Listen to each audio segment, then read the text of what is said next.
Musa dilahirkan pada masa penindasan dan perhambaan yang besar bagi bangsa Israel di Mesir.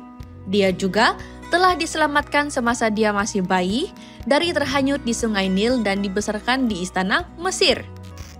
Perkara penting yang Musa lakukan adalah memimpin orang Israel keluar dari perhambaan di Mesir.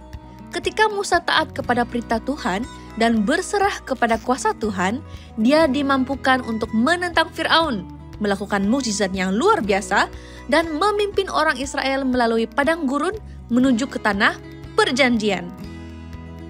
Musa adalah pribadi yang sangat penting dalam Alkitab karena dia mengatasi keraguan diri, ketakutan, dan segala rintangan untuk menunjukkan ketaatan kepada panggilan Tuhan. Dia juga berubah menjadi seorang tokoh Alkitab yang mewakili keberanian, iman, dan ketabahan. Inilah kuasa Tuhan yang luar biasa. Musa akan menginspirasi kita dengan ketetapannya yang tidak berbelah bahagi dan kepercayaannya yang tidak tergoyahkan kepada Tuhan. Kita akan menyaksikan bagaimana dia menghadapi dan mengatasi banyak cabaran dan memimpin umat Tuhan untuk mendapat kebebasan. Kamu boleh menonton episode penuh tentang kisah Musa ini di saluran YouTube kami. Dalam episode Superbook Bebaskan Umatku, kita melihat bagaimana Musa, seorang wira yang bimbang dengan keraguan dan ketidaksempurnaannya, dipilih oleh Tuhan untuk memimpin bangsa Israel keluar daripada perhambaan di Mesir. Pelajaran hidup yang dapat kita pelajari dari Musa adalah kita tidak perlu menjadi sempurna untuk dipakai oleh Tuhan bagi memenuhi tujuannya. Musa hanyalah orang biasa dengan kelemahan dan keraguan, namun dia membenarkan Tuhan bekerja dalam hidupnya untuk melakukan perkara-perkara yang luar biasa untuk menunjukkan kepada dunia bahwa Tuhan adalah satu-satunya Tuhan dan penyelamat. Kisah Musa mengingatkan kita bahwa Tuhan sanggup menggunakan kita walaupun kita tidak sempurna karena kita mungkin akan mencipta sejarah dan membawa keselamatan kepada ramai orang. Seterusnya, ayat firman untuk hari ini adalah dari Keluaran pasal 3 ayat 12. Firman-Nya, "Sesungguhnya aku akan bersama dengan kamu. Inilah tanda untukmu bahwa aku yang mengutus kamu. Apabila kamu telah membawa orang Israel keluar dari Mesir, kamu akan beribadat kepada Allah di gunung ini." Selama kita mengikuti perjalanan Musa yang luar biasa, tetap ingat untuk mempercayai rancangan Tuhan untuk kita. Sama seperti dia memenuhi janji-janjinya kepada Musa, dia akan memenuhi janji-janjinya dalam kehidupan kita juga.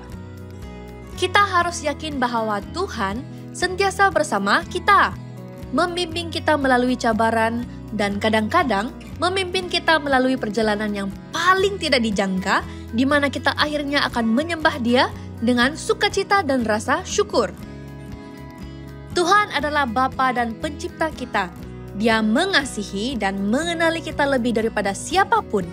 Dia juga merupakan guru terbaik kita yang memperlengkapi dan membimbing kita dalam segala cara untuk pertumbuhan rohani kita.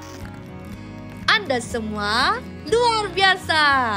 Setelah kamu selesai melukis dan mewarna, jangan lupa hantarkan kepada kami karena kami ingin melihat hasil seni kamu semua. Dan kami mahu kongsikan kepada kawan-kawan yang lain juga. Sekarang sudah tiba masanya untuk jabaran trivia. Mengapa Tuhan memberitahu Musa dan Harun untuk bekerja sebagai satu pasukan? Ramai orang suka berdikari atau bekerja sendiri. Kerja berpasukan selalunya memerlukan kerendahan hati, kesabaran, dan toleransi. Sebagai sebahagian daripada pasukan, kamu akan belajar untuk bekerja dengan orang lain. Dengan berkongsi dan bekerja antara satu sama lain, Musa dan Harun dapat melakukan lebih banyak perkara mengatasi kelemahan mereka sendiri. Marilah kita memupuk semangat kerjasama dan menghargai nilai bekerja sebagai satu pasukan.